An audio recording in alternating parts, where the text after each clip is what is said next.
Uranus energy. Or, if you're feeling cheeky, Uranus.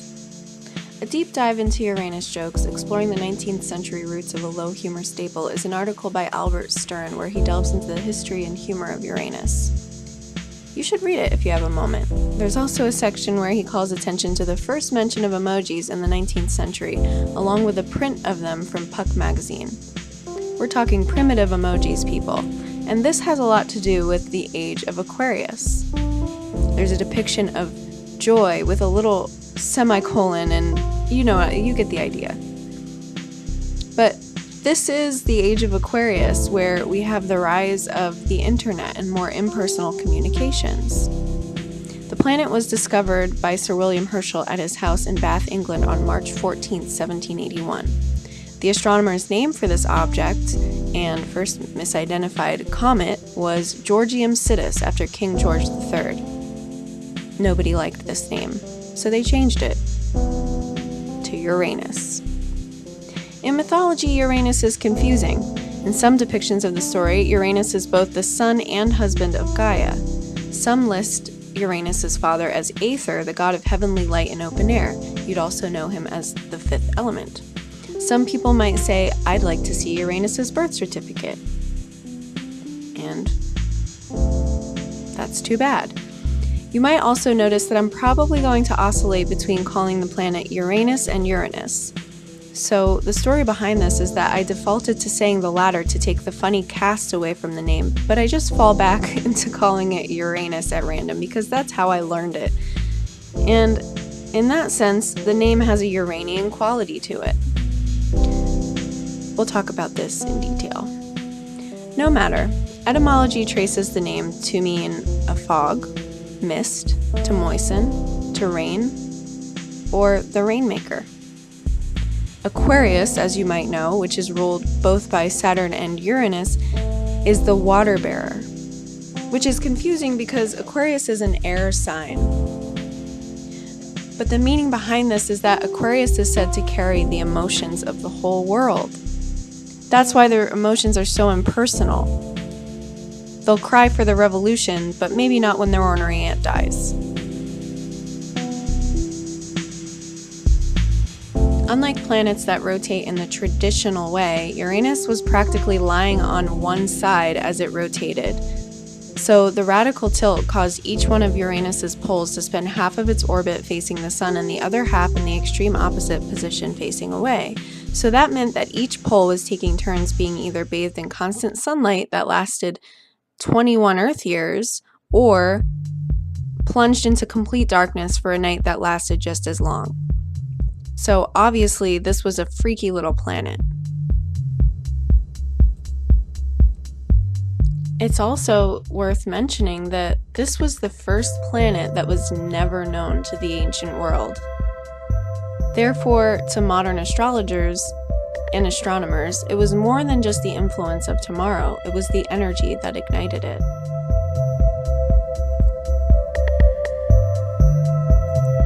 I guess I can properly represent this energy. I mean, I have Sun, Rising, and Mercury all in Aquarius being ruled by Uranus, so I would say that I'm pretty Uranian. I've also, like Uranus, changed my name from my birth name to my chosen name, and my chosen name also happens to be a color, mauve pearl, and my stepdad has so aptly pointed out that somebody at the paint store has named a paint color after me. So unoriginal. So anyway, because I'm Uranian, I can also laugh at myself. There's much talk about the age of Aquarius. What does it mean? Well, like anything, there's a good side, a shadow side, and everything in between. So it depends on how you view it. Uranus represents innovation, technology, unexpected changes. I'd say with the internet, social media, and the 24 hours news cycle, things are pretty Uranian every day already. Uranus is similar in composition to Neptune, and both have different bulk chemical compositions from that of the larger gas giant planets Jupiter and Saturn. For this reason, scientists often classify Uranus and Neptune as ice giants to distinguish them from the gas giants. Okay, so obviously the Uranus bathroom humor is peak hilariousness right now, but Uranus rules Aquarius and Neptune rules Pisces, so both can be called the more permeable and personal signs of the zodiac. But where they differ is Aquarius has not lost heart when it comes to standing their ground. Pisces has learned the opposite, lack of boundaries and merging with the other, where Aquarius is definitely not merging with the other. They're hoping to be different at all costs, even though they are often depicted as the humanitarian of the zodiac. They also have a kind of, individuation that is kind of reflective of a more Mars type of energy. So accepting the other is one thing, but maintaining originality is different. Did I just make a pun? I don't know. The thing we have to also remember about the desire to be different is that at a certain point, being different is pure egoism. Saying you're different can also be saying that no one could ever know what you're going through. But there enters the role of the contrarian when we do this. What's that quote about? I believe it's from James Baldwin, is that when he started reading, he realized that everybody suffers. Now, the contrarian would be the person who wants to argue just for the sake of arguing, or who won't argue per se out loud, but they'll always believe that they're right. Now, this can be used for self-preservation, but it can also destroy yourself and others. This is Mystery Mammal with a queer and pleasant danger.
In medical astrology, Uranus represents the parathyroid gland, neural activity, and the aura. The ankles, circulatory system, those are ruled by Aquarius. And I remember, though I had no allergies, that when they asked for them on school forms, my mom would write weak ankles. Another thing that I would say is unique to Uranus and the age of Aquarius is queering of norms. I'll share another story from my childhood. I remember constantly experimenting with femme and masc looks. One week I would only wear pants, and the other week I wanted to wear skirts. One of my favorite pictures of me from childhood is in preschool with a Batman shirt where the Batman symbol was a rainbow and the background was black, and then I was wearing this knee-length skirt with multicolored palm trees on it that my mom sewed for me. I had this white blonde hair and I looked like a fluffy alien, so I was a very typical Aquarian child. But thinking about some of the literature that I've read about trans experiences, Aquarius definitely represents the queering of everything we know, not just gender or sexuality. But when a soul chooses to be born with a sun in Aquarius, it's seeking revolution and evolution. And one thing people don't mention about queerness is it's not just a sexuality. It's not a following the rules. It's creating your own path, even if you flounder. It's having confirmation that you're able to be your unique self and live the life that you want, even with the restrictions of religion or capitalism. This humanitarian sign and planet symbol can see further than most and recognize that change is essential if the soul and society are to grow. The moon placed in Aquarius can make you seem cold because you're cut off from emotions in that you're really focused on your goals and you're looking out as if you're an outcast, because the karmic challenge for any planet that's in Aquarius is to be free thinking and innovative without destroying society completely in the process. Because we know when you want to have a utopia, the other side is a dystopia. When you want to have change, you're also going to destroy some things in the process.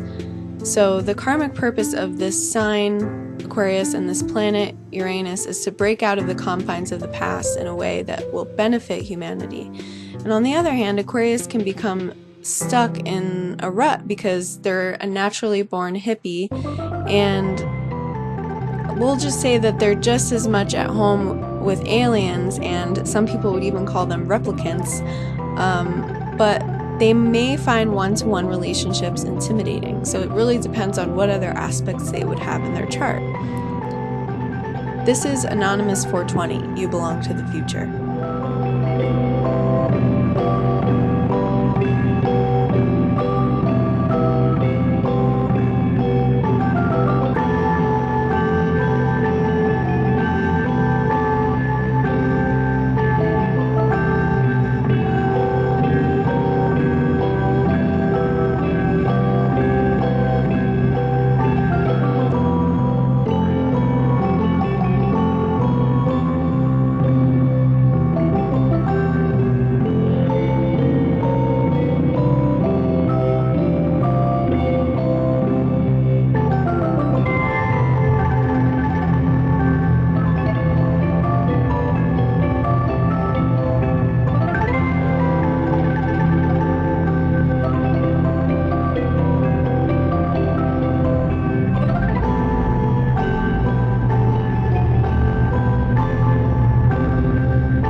Associated Uranus tarot cards are the Fool and the Star. The Star being more associated with the sign of Aquarius. So the Fool is numbered 0, which means that it could go in the beginning of the pack of the tarot cards or at the end of the pack of tarot cards. It's really a non-traditional card. And the Fool can come at any point in your life adventure because the Fool represents going off into the unknown with your little knapsack. Maybe, this guy, he could fall off a cliff into oblivion and be dead, but he also could fall off a cliff into, I don't know, a mountain of cotton balls. I have no idea. But the Fool just represents the journey into the unknown, and that doesn't need a number. And the Fool is also shown as this archetype of unlimited potential. We don't know what's beyond the cliff, and the sun is rising up behind him, and that means that he's just beginning his journey. It's like it's dawning. So you can begin a journey at the beginning of your life, sure you do, or in midlife or quarter life or waking up tomorrow, you can begin a journey. Any time is the time that you can change, and any time is the time that you can go back to a feeling of purity and innocence. And in the picture of the traditional Rider-Waite tarot deck, the Fool has a guardian, which is the little dog. And the dog could represent the ascended masters or spirit guides that are with you all the time. I know for me, I have a cat, and he just found me on the street one day where at the place I used to live and said, "I'm adopting you." And I think that he is one of my spirit guides. And your spirit guides are the beings that push you to learn the lessons that you came here to learn, because they can see your master plan, why you incarnated. And the mountains behind the Fool represent the realms of the spirit. And when you incarnate here, you leave the realms of the spirit. They're always with you, but you incarnate here to become human, and it's a really hard job. And you'll spend your entire life trying to get back to the spirit world. But while you're here, you have some very specific lessons. And in a tarot reading, the Fool will always represent the need to go on a new journey. And it's going to be completely unknown to you. It's going to take you to unknown places and uncharted places, but that's what it's all about. New experiences, personal growth. And the Fool, in many ways, lives this carefree life because they know that you don't need to have anxiety when you are just living this human experience for a time, and you're going to go back to the spirit realm eventually. So when we get into more earthy signs, we'll talk about the need to set goals and, live in this earthly existence with your plan. But Uranus is kind of not concerned with that so much as it's concerned with revolution and making an impact and all those kind of utopian goals that you have when you're the Fool and you're just setting out. Uranus represents the need to have faith in where the universe is taking you.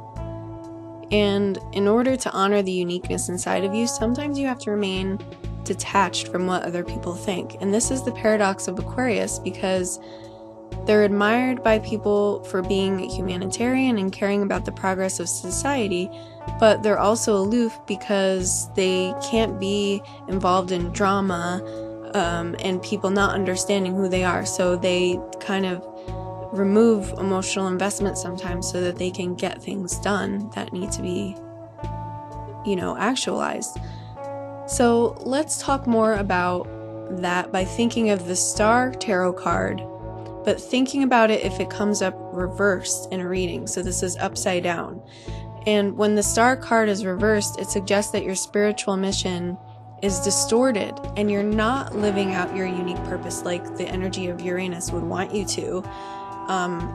So instead of hope, you're feeling maybe despair or discouragement because you just feel like you are a rank and file member of society. And instead of being filled with positive possibilities, you dwell on negativity, and negative thoughts just wear at you. And then maybe you give up control. You feel like you have none, and then you say, okay, I'm defeated. So the remedy to this is that you really need to identify, okay, what's making me feel discouraged or overwhelmed, and work on moving past that. And that means, going back to the Fool and saying, okay, well, yeah, it might seem foolish to make a change and to start on a new path of life, but I can change at any point in time. and the universe will support me if it's what my life mission is supposed to be. Because what's the other option is that you keep living a life that doesn't have anything to do with your sole purpose, and you do a bad job. I know for me, if I stay in something long past the time that I'm supposed to get out of it, I don't do well at it anymore, and the universe almost shoves me out of that situation and says, nope, you're not going to stay here. So really, at a certain point, and the reverse star card, it will also indicate that you are beginning to feel disengaged, uninspired, and, maybe you started out with a vision for a certain project, but now the day-to-day is just, it's overwhelming. So sometimes I've also noticed, sometimes you were meant to start something, but maybe you weren't meant to finish it, or maybe at the time you started it, you thought that it could just continue indefinitely, but you're finding, okay, maybe this needs to end now, and maybe I thought that this was going to go on forever, and somebody else was going to carry it on, or whatever, but it's actually only meant to go on for about 2 years, and then that's it. And while it was going on, the things that you can't see are maybe what you were doing for that time inspired somebody else, and that was your significant purpose for doing it at the time. And now you've done what you set out to do in that job, and you have to do another job. And this isn't just related to professional goals, it can be related to relationships or whatever you want to compare it to, but sometimes you're only meant to do things for a certain amount of time, and you have to trust in the timing of those events and move on to something new, and become the Fool again. This is No Future with Very Rare Metal.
What you should gather from the energies of Uranus is that sometimes people think that genius is crazy or crazy is genius.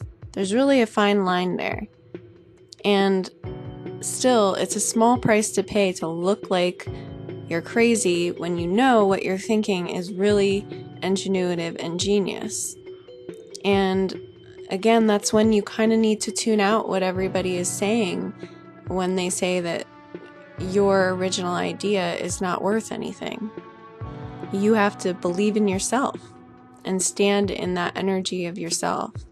And in that too, it's not just so that you can benefit your own personal ego, it's so that you can make a contribution to mankind and know that you did something important while you were here. And it's also about just living in the moment, standing in now, and knowing that the future is right now and that we're constantly creating the future in every single moment. So when you don't do these things and you are not feeling the energy of Uranus, you're going to get imbalances and that may lead to disease. And so these imbalances for Uranus would include, and again with the potty humor is, kind of pertinent and funny here, but still, an imbalance would mean varicose veins, hemorrhoids, you could get blood poisoning, nervous disorders because you're very highly sensitive neurologically. You could have hypersensitivity and sensory processing issues. Asperger's, autism would fall under Uranus energy. Schizophrenia, some people might think that you're schizophrenic based on these, very deep sensations that you might get, and people might think that you are in some ways crazy. You could have adrenaline issues or issues with the ankles or lower legs, restless leg syndrome, aches, bruises, pain in the legs, water retention in the legs, definitely, near the ankles. You could have crawling sensation on your skin. So all of these things, could happen. Electrical irregularities in your heart or in the body in general, tremors, cold sweats because you have an overactive nervous system, vision disorders like color blindness or peripheral and central vision disorders, injury to the retina, disorders of coordination, clumsiness, facial tics, alcoholism,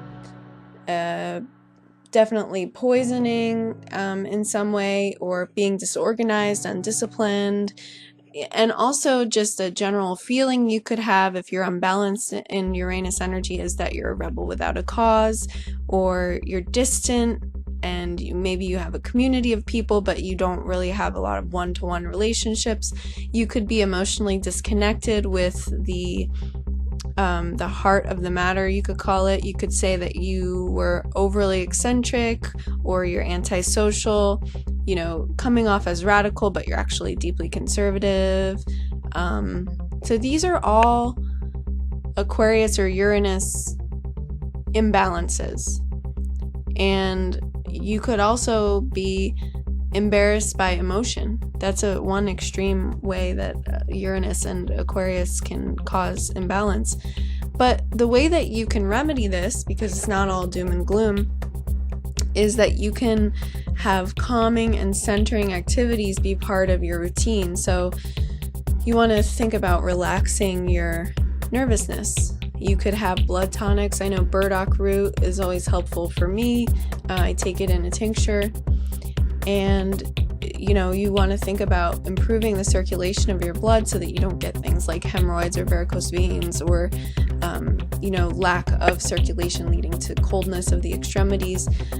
You could think of aphrodisiacs, a little bit of chocolate or whatever you use as an aphrodisiac, learning to be more altruistic and investing in individuals while also thinking about a big picture for society, and experimenting with things but also being kind in your one-to-one relationships, and thinking about things in terms of innovation but not being too impersonal, and not denying your emotions completely. You have to deal with them. I mean, you can yes, try to put your hand in the emotions of the whole world, in this little pot of emotions of the whole world, or big pot, I guess, of the whole world, but if you're not in touch with your own emotions, then it leaves room for error. That's why they say that a negative incarnation of Aquarius is the CEO that runs everything but doesn't have any relationships with their employees.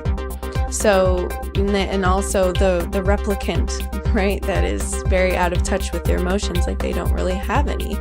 In an illustration about what the zodiac signs' hearts look like, I remember there was, the Tauruses, right, was pizza because they're ruled by Venus and they love sensual and earthly pleasures and food, definitely. And Pisces was huge, like bigger than their body, I believe. And then Aquarius, there was no heart. So an imbalance of this energy can mean that you have no contact with your emotional self. But you also, Uranus energy will bring you major idealism and inventiveness and originality and vision and philanthropy and universal reformation, intuition. All of these things come naturally to Aquarius. And Aquarius, they do know a lot because of many incarnations. And, they are interested in social change, and they're prepared for social change and the unexpected and innovations, and they love poetry gatherings and open to the public things and art shows, and this is also speaking from my own unique Aquarius energy. Aquarius herbs that can help balance is obviously lavender because it calms the nervous system, kava, peppermint, also calming, cacao, which can act as, an aphrodisiac, which can make you feel better and more in touch with yourself and your body, same as myrrh or comfrey, and witch hazel, jasmine is another one, and rosemary can make you feel more in touch with being incarnated here and your purpose here. Catnip is a good remedy herb. Burdock, again, I'll mention it. Burdock has been a really great one for me, and taking it in a tincture, putting it in your water bottle is very easy. Valerian root is a calming root. Lemon balm and willow, horse chestnut, all of these things can help you. And just get in touch with yourself. Are you in touch with your potential for genius or not? Are you embracing that part of yourself, your unique originality? Genius is available to all of us. And maybe that's what people don't understand about Aquarius. Yes, they believe they know because they understand, but they also know that we're all able to know whatever we want. And that is why Aquarius is so unique, because they don't believe that only some people are special. They believe in the capacity of people to be everything they could be here in this life. And as Maya Angelou suggested, that we're all phenomenal, that's what Aquarius tries to live, no matter if people say otherwise. Some people think this is foolish, but some people find it inspiring.